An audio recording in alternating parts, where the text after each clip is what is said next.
மணி saving tips அதுமாதிரி gold saving tips தான் நிறைய பேர் கேட்குறீங்க. இப்போ நம்ம சம்பளம் எவ்வளவோ அதுக்குள்ளே பட்ஜெட் போட பழகிக்கோங்கங்க. நம்ம சம்பளத்துக்குள்ளே நம்ம பட்ஜெட் போட்டு பழகிட்டோம்னு நினச்சிக்கோங்களேன், அதுலேயே நமக்கு தெரிஞ்சிடும். நம்ம வரவு எவ்வளோ செலவு எவ்வளோன்னு தெரிஞ்சிடும். அதுக்குள்ளே குடும்பத்தை நம்ம எப்படி சரியாக இது பண்ணிக்கணுன்றதும் நமக்கு தெரிஞ்சிடும். வரவு 15,000 நினச்சிக்கோங்க சம்பளம். செலவு 12லேருந்து 13 தாண்டக்கூடாது. ஒரு 2,000 மாதம் சேவ் பண்ணியே ஆகணுங்க. சேவ் பண்ணி பழகிட்டோன்னு நினச்சிக்கோங்களேன், ஆட்டோமேட்டிக்காக அந்த பழக்கம் உங்களுக்கு வந்துடும். இன்னும் எதுலலாம் சேவ் பண்ணலான்னு உங்களுக்கு தோணும். அதனால் அந்த மாதிரி பண்ணுங்க. சேவ் பண்ணி மட்டும் பழகிட்டிங்கன்னு நினச்சிக்கோங்க, அந்த பழக்கமே நம்மளை பார்த்து நம்ம குழந்தைங்களும் பழகிப்பாங்க. சேமிக்கணும், தேவையில்லாமல் தண்டை செலவு பண்ணக்கூடாது, அம்மா கோவம் வரும் அப்படின்ற மாதிரி குழந்தைங்க கொஞ்சம் பழகிப்பாங்க. சின்ன வயசுலேருந்தே அவங்களுக்கு கொஞ்சம் சேமிப்பு பழக்கத்துக்கு நம்ம கொண்டு வந்துட்டோம்னு நினச்சிக்கோங்களேன், ஆட்டோமேட்டிக்காக பெரிய பிள்ளையிலையும் அந்த குழந்தைங்களுக்கு சேமிப்பு பழக்கம் இருக்கும். நம்ம சொல்லவே தேவையில்லை. இந்த ஒரு வயசுலேருந்து இந்த ஒரு 10 வயசுக்குள்ளே நம்ம அந்த பழக்கத்தை அவங்களுக்கு கொண்டு வந்துட்டோம்னா, அப்புறம் அவங்க பெரிய பிள்ளைகள் ஆகும்போது ஆட்டோமேட்டிக்காக அவங்களுக்கு அந்த பழக்கம் வந்துடும். நம்ம சொல்லவே தேவையில்லை, அவங்க ஆட்டோமேட்டிக்காக சேமிக்க ஆரம்பிச்சிடுவாங்க. தேவையில்லாமல் தெண்டை செலவு பண்ண மாட்டாங்க குழந்தைங்க. நான் இப்போ சொல்கிறது ஒரு வருஷத்துக்கு 2 லட்ச ரூபா இப்போ சீட்டு போடுறீங்கன்னு வச்சுக்கோங்க, மாதம் ஒரு 10,000 எங்கள் வீட்டு பக்கத்தில் ஒரு அக்கா அப்படி தான் போட்டு சேர்த்தாங்க. அவங்க ஹஸ்பண்ட் ஒய்ஃப் தான், குழந்தைங்க எதுவும் இல்லை, இப்போ தான் கல்யாணம் ஆனவங்க. ஆனால் அப்போயே அவங்க சேர்க்க ஆரம்பிச்சிட்டாங்க. இப்போ அவங்களுக்கு சம்பளம் அவங்க வீட்டுக்காரங்களுக்கு 20,000 அவங்க 10,000 வீட்டு செலவுக்கு வச்சுப்பாங்க. வீடு சொந்த வீடு தான். அதனால் மிச்சம் அந்த 10,000 என்ன பண்ணுவாங்கன்னா, வீட்டு பக்கத்தில் இருக்க சீட்டில் சேர்ந்துட்டாங்க. 2 லட்ச ரூபா சீட்டு, 15 மாதங்க.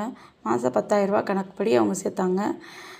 இப்போ 15 மாதம்னும் போது அவங்களுக்கு கட்ட போகிறது என்னமோ 1,50,000 லட்ச கிட்ட, 50,000 கிட்ட சீட்டுக்காரங்க கொடுப்பாங்க. அதுதான் நான் சொல்கிறேன், எப்போயுமே சீட்டு போடும்போது நம்ம கட்டுற அமௌண்ட் எவ்வளோ, நமக்கு வரப்போகிற அமௌண்ட் எவ்வளோ அப்படின்றதெல்லாம் பார்த்துட்டு கணக்கு போட்டு சேர்க்கணும். சீட்டு சேமிக்கிறது நல்ல பழக்கம் தான். அதுக்குன்னு கண் மூடிக்கிட்டு யார்கிட்ட போய் சேரவும் கூடாதுங்க. அவங்க எத்தனை வருஷம் சீட்டு பிடிக்கிறாங்க, எத்தனை வருஷமாக அவங்க நம்ம வீட்டு பக்கத்தில் இருக்காங்க, அவங்களுக்கு ஒரு சொந்த வீடு இருக்கா, அவங்க நடவடிக்கை எப்படி, எல்லாமே பார்த்துட்டு தாங்க சீட்டில் சேரணும். அவசரப்பட்டு போய் சேரவே கூடாது. சேருன்னு எல்லோரும் சொல்லுவாங்க. ஆனால் நமக்கு தெரியும் நம்ம வீட்டு குடும்பம் எப்படி, நம்ம வீட்டில் எப்படி நம்ம சேர்த்து வைக்கிறோம், எவ்வளோ ஒவ்வொரு காசையும் எப்படி சேமிக்கிறோம், எல்லாமே நமக்கு அந்த கஷ்டம் தெரியும். அப்படின்னும்போது சேரும்போது அவங்கக்கிட்ட கொஞ்சம் யோசித்து சேருங்க. அவசரப்பட்டு யார்ட்டையும் சேராதீங்க, நல்லா யோசித்து சேருங்க. 2 வருஷம் கழிச்சுன்னும் போது 2 லட்ச ரூபா நம்ம கையில் 1.5 வருஷத்துலேயே கிடச்சிரும். ஆனால் நான் சொல்கிறது 2 வருஷன்ற மாதிரி போட்டிருக்கேன். 2 lakhsன்னு நினச்சிக்கோங்க. அதை எப்படி சேவிக்கணும், அந்த சேமிப்பு அமௌண்ட்டை எப்படி நம்ம கன்வெர்ட் பண்ணணும். இப்போ 2 லட்ச ரூபா இருக்குன்னு வச்சுக்கோங்க, 2 லட்ச ரூபா நம்ம கையிலேருந்து 2 லட்சமாக தான் இருக்கும். இதை நீங்கள் ஒரு கோல்டுலேயோ இல்லை, இப்போ உங்கள் கையில் கோல்டு எனக்கு வேணாம் அப்படின்னு நினச்சிங்கன்னா, பேங்க்கில் போய் ஒரு ஆர்டி ஓப்பன் பண்ணிடுங்க. 1 லட்சத்துக்கு நான் எஸ்பிஐயில் போன வருஷம் போட்டு வச்சுருந்தேன், ஒரு 1.5 லட்சம் பக்கத்தில்.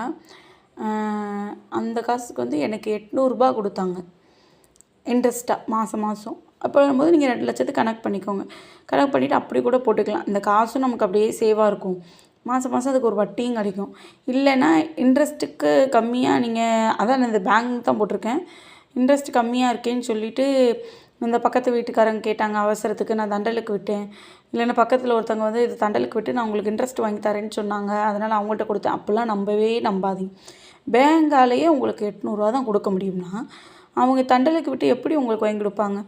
அதேமாதிரி அவங்க கொடுக்குறவங்க நம்மக்கிட்ட இப்போ 2 லட்சம் வாங்குறாங்க, அவங்க ஒரு 10 வட்டிக்கு விடுறாங்கன்னு வச்சுக்கோம், நமக்கு ஒரு 5 வட்டிக்கு கொடுக்குறாங்கன்னு வச்சுக்கோ, 5 வட்டி அவங்களுக்கு லாபம். ஒன்றுமே செய்யாமல் 5 வட்டி லாபம். அதே நேரம் வாங்கினவங்க நிலைமையை கொஞ்சம் யோசிச்சு பாருங்கள். அடுத்தவங்க கஷ்டப்படுத்தி நமக்கு அப்படி ஒரு காசு தேவையே இல்லைங்க. என்னையை பொறுத்த வரைக்கும் நம்ம காசை நம்ம கஷ்டப்பட்டு சேர்த்து வச்சு ஒரு பொருள் வாங்குறது சந்தோஷம். அடுத்தவங்களை கஷ்டப்படுத்தி நம்ம வாங்கி சேர்க்குறது எனக்கு தெரிஞ்சு பாவங்க, மகா பாவம் அது. அதை மட்டும் நம்ம செய்யவே கூடாது. அதனால் முடிஞ்ச அளவுக்கு கோல்டில் இன்வெஸ்ட் பண்ணுங்கள். இல்லைன்னா பேங்க்கில் போட்டு சேஃப்டியாக வச்சுக்கோங்க. அந்த காசு 2 லட்சம் சேஃப்டியாகவும் இருக்கும், உங்களுக்கு மாதம் இன்ட்ரெஸ்ட்டும் வரும். மந்த்லி கோல்டு சீட்டு நான் சீட்டு போடும்போது இந்த கணக்கு போட்டு வச்சுருக்கேங்க. நான் சீட்டு ஆரம்பிக்கும் போது 2024 ஜனவரி மாதன்ற போது 5,851. இப்போது மே மாதம் இன்றைக்கி ரேட்டு 6,710 என்னமோங்க. நான் அட்சய திருதி வேறு வரப்போகுதுங்க. அந்த டைம்லலாம் கோல்டு ரேட்டு பார்த்திங்கன்னு நினச்சிக்கோங்க, தாறுமாறாக. எனக்கு தெரிஞ்சு 7,000 தொற்றுன்னு நினைக்கிறேன். 7,000 தொட்டுருச்சுன்னா அது பெரிய விஷயம். அதேமாதிரி அட்சய திருதி வரப்போகுதுன்றதுக்காக வீட்டில் போட்டுட்டு வாங்கி கொடுங்கலாம் கொஞ்சம் இது பண்ணாதீங்க. நம்ம மாதம் நான் ஒரு வீடியோ போட்டிருப்பேன் பாருங்கள், அட்சய திருதிக்கு நான் எப்படி சேர்த்தேன்னு. மாதம் அதுக்கு வாங்கணும்னு நமக்கு ஆசை இருந்துச்சுன்னா சேர்த்து வச்சிடணும். இல்லையா அவங்க கையில் காசு இருந்துச்சுன்னா உங்களுக்கு தெரியும் வீட்டில் ஹஸ்பண்ட் கையில் காசு இருக்கா இல்லையான்னு. இருந்துச்சுன்னா எனக்கு ஒரு 1/2 கிராம் இல்லை 1 கிராம் வாங்கி கொடுங்கங்க அப்படின்னு சொல்லுங்கள். அதுக்குன்னு 1 பவுன் 2 பவுன்லாம் இது பண்ணாதீங்க. இன்றைக்கெல்லாம் போயிட்டு சீட்டு போட்டு எடுத்தால் மட்டும் தான் லாபம். அன்னைக்குன்னு போய் எடுத்தோன்னு வச்சுக்கோங்க, 5 பவுன் எடுத்ததில் வீடியோ போட்டு போய் பாருங்கள். எவ்வளோ தெரியுமா செய்கூலி சேதாரம் போடுறாங்க. ஜிஎஸ்டி கட்டி தாங்க வாங்கணும், அது பிரச்சனை இல்லை. செய்கூலி சேதாரம் அவ்வளோ போடுறாங்க. எனக்கு தெரிஞ்சு நான் 5 பவுன் எடுத்தேன். 1 கிராமும் 1.5 கிராம் பக்கத்தில் செய்கூலி சேதாரம் மட்டுமே கட்டிட்டு வந்தேங்க. எனக்கு ரொம்ப கஷ்டமாக போச்சு. இதுக்கு ஒரு சீட்டு போட்டு கூட எடுத்துருக்கலாமே அப்போ தான் எனக்கு தோணுச்சு. அதனால தான் சொல்கிறேன். ஒரு 10 வருஷம் கழிச்சுன்னு பார்க்கும்போது 1 கிராம் நிச்சயமாக 10 வருஷம் என்ன இப்போயே 1 கிராம் 7,000 தொட்டுருச்சுன்னும் போது ஒரு 10 வருஷம் கழித்து பார்க்கும்போது அப்படியே டபுளாக கூட போடுங்க, 14,000 தொட்டுருங்க. நான் அன்றைக்கி அந்த சீட்டுக்கு எடுக்கும்போது இந்த கணக்கு போட்டு பார்த்ததோடதுங்க இது. ஒரு 14,000 தொட்டுருதுன்னு வச்சுக்கோங்க. அப்படின்னும் போது நீங்கள் சீட்டு போட்டு மந்த்லி எடுங்க. மந்த்லி ஒரு 5,000 சீட்டு போட்டிங்கன்னு வச்சுக்கோங்களேன்.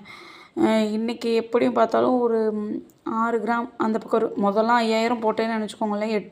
எனக்கு தெரிஞ்சு நான் ஜிஆர்டியில் 5,000 நான் 2023 22 போடும்போது எனக்கு 9 கிராமோ 10 கிராமோ செயின் எடுத்தேன். அப்படின்போது இன்றைக்கெல்லாம் போய் அப்படிலாம் எடுக்கவே முடியாதுங்க. இன்றைக்கி ரேட்டு 7,000 தொடப்போகுதுன்னும் போது ஒரு 6 கிராம் 7 கிராம் கிட்ட உங்களுக்கு வரும். எனக்கு தெரிஞ்சு கோல்டில் இன்வெஸ்ட் பண்ணுறது ரொம்ப பெஸ்ட்டுங்க. இன்றைக்கே இவ்வளோ ரேட்டுன்னும் போது இன்றைக்கே 7,000 தொடப்போகுதுன்னும் போது இன்னும் ஒரு நம்ம எப்படியும் கோல்டுன்றது நம்ம குழந்தைங்களுக்கு தான் இன்வெஸ்ட் பண்ணுறோம். இன்றைக்கி நம்ம குழந்தைக்கு ஒரு 4 வயசுன்னு வச்சுக்கோங்க, ஒரு 20-25 வயசில் இதே கோல்டு அவங்க ஒரு அவசரத்துக்கோ இல்லை அவங்க ஒரு வீடு கட்ட போகிறாங்க, ஒரு சேல் பண்ணுறாங்கன்னு வச்சுக்கோங்களேன். நான் சொன்ன மாதிரி இதை டபுள் ஆக்கி பாருங்கள். 14,000 தொடு 1 கிராம். நிச்சயமாக 14,000 தொடு இந்த 1 கிராம். அப்படி நம்ம குழந்தைங்களுக்கு இன்வெஸ்ட் பண்ணி வச்சுருக்க கோல்டு சேஃப்டி தான். அதுவும் இல்லாமல் கோல்டு நீங்கள் உங்கள் கையில் இருந்தால் ஏதாவது விற்றுருவீங்கன்னா கோல்டு காயினாக இன்வெஸ்ட் பண்ணுங்கள். இல்லை என் கையில் நகையே இல்லை இப்போ தான் நான் சேர்க்குறேன்னும் போது கோல்டு ஜுவல்லரியாகவே இன்வெஸ்ட் பண்ணுங்கள். நீங்களும் யூஸ் பண்ணிக்கலாம். அதனால் நாளைக்கு குழந்தைக்கு எடுக்கும்போது குழந்தைக்கும் நாளைக்கு அவசரத்துக்கு நம்ம யூஸ் பண்ண கொடுத்துக்கலாம். அதே மாதிரி நகை எடுக்கும்போது 916 பாருங்கள். அது மட்டும் ரொம்ப முக்கியம். அது மாதிரி கொஞ்சம் பெரிய கடையில் எடுங்க, கொஞ்சம் சின்ன கடையில் எடுக்காதீங்க. ஏன்னா நான் எடுத்த கடையில் எனக்கு நான் 5 பவுன் பக்கத்தில் அவங்களுக்கு எடுத்தேன். அது நாங்கள் ஒரு அவசரத்துக்கு சேல் பண்ணும்போது வெறும் 3 பவுன் தான் எடுத்துக்கிட்டாங்க. மிச்சம் 2 பவுன் உள்ளே ஏதோ டச்சோ ஏதோ உள்ளே அரக்கோ ஏதோ இருந்துச்சுன்னு சொன்னாங்கங்க. அதனால் முடிஞ்ச அளவுக்கு பெரிய கடைகளில் உங்களுக்கு அதேமாதிரி உங்களுக்கு தெரிஞ்ச கடையாக இருந்துச்சு, நீங்கள் உங்கள் ஃபேமிலியே அங்கே தான் நீங்கள் நகை எடுப்பீங்கன்னா அந்த சின்ன கடையில் நீங்கள் எடுக்கலாம்.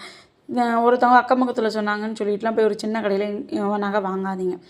எனக்கு எப்போயுமே எனக்கு ரொம்ப பிடிச்ச கடையும் சரி, எனக்கு இன்றைக்கி வரைக்கும் நான் எடுத்த நகையே எனக்கு எந்த பிரச்சனையும் இல்லாமல் இருந்தது ஜிஆர்டி தங்கமயில். நான் இன்றைக்கி வரைக்கும் அங்கே தான் பர்ச்சேஸ் பண்ணுறேன். எனக்கு ரொம்ப பிடிக்கும். அவங்ககிட்ட கோல்டு காயினாக இருந்தாலும் சரி, ஜிஆர்டியோட தங்கமயில் ரொம்ப பிடிக்கும். ஏன்னா ஜிஆர்டியை பொறுத்த வரைக்கும் நகை கொஞ்சம் கெட்டியாக இருக்கும். மினிமம் 1 பவுன் 1/2 பவுன் அந்த மாதிரி இருந்தால் எடுக்க முடியும். நீங்கள் இதே தங்கமயிலில் எடுத்தீங்கன்னு நினச்சிக்கோங்க, நகை நல்லா தான் இருக்கும். ஆனால் நீங்கள் எதிர்பார்க்குற மாதிரி எடுக்கலாம். ஒரு 1.5 பவுன்லேருந்தே நெக்லஸ் எடுக்கலாம். எங்கள் வீட்டுக்காரங்க எனக்கு ஒரு 1.5 பவுனில் நெக்லஸ் எடுத்து கொடுத்தாங்க. அந்த நெக்லஸை நிச்சயமாக நான் ஒரு தடவை உங்களுக்கு வீடியோ எடுத்து போடுறேன். அவ்வளோ அழகாக இருந்துச்சுங்க. 1.5 பவுன்லேருந்தே நெக்லஸ்ஸு நீங்கள் இப்போ ஒருத்தவங்களுக்கு செய்முறை செய்ய போகிறீங்கன்னு நினச்சிக்கோங்க, நிச்சயமாக அந்த மாதிரி ரேட்டில் எடுக்கும்போது 1.5 பவுன் 2 பவுன் நீங்கள் எதிர்பார்க்குறது தங்கமயிலில் கிடைக்கும், ஜிஆர்டியில் கிடைக்காது. ஜிஆர்டியில் மினிமம் 4 பவுன்லேருந்து தான் நெக்லஸ் எல்லாமே கிடைக்கும். நீங்கள் வேணால் போய் விசாரிச்சு பாருங்கள். அதே மாதிரி தங்கம் 2 கடையிலையுமே ரொம்ப பெஸ்ட்டாக இருக்கும்.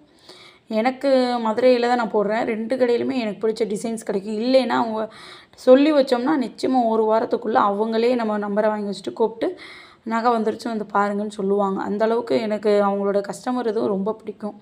நீங்கள் போய் பார்த்தீங்கன்னா நிச்சயமாக போடுங்க, பிரச்சனையே இல்லை. சீட்டு போட்டு வாங்குங்க. இப்போ தான் நகை சேர்க்க போகிறீங்கன்னா சீட்டு போட்டு எடுங்க. இப்போ இந்த 2 லட்சத்தையே நீங்கள் 1 லட்சத்தை என்ன பண்ணுங்கள், இல்லை இப்போ 20,000 20,000த்துக்குலாம் சீட் இருக்குது. ஜிஆர்டிலையும் சரி தங்கமயிலையும் சரி மாதம் 20,000 மினி. நீங்கள் ஜிஆர்டிலையோ தங்கமயிலையோ உங்களுக்கு பிடிச்ச கடையிலையோ சீட்டாக போட்டுடுங்க. அப்படின்னும் போது செய்கூலி சேதாரம் கம்மி. ஜிஎஸ்டி மட்டும் கட்டி நீங்கள் நகையை எடுத்துகிட்டு வரலாம். முடிஞ்ச அளவுக்கு இன்வெஸ்ட் பண்ண பாருங்கள்.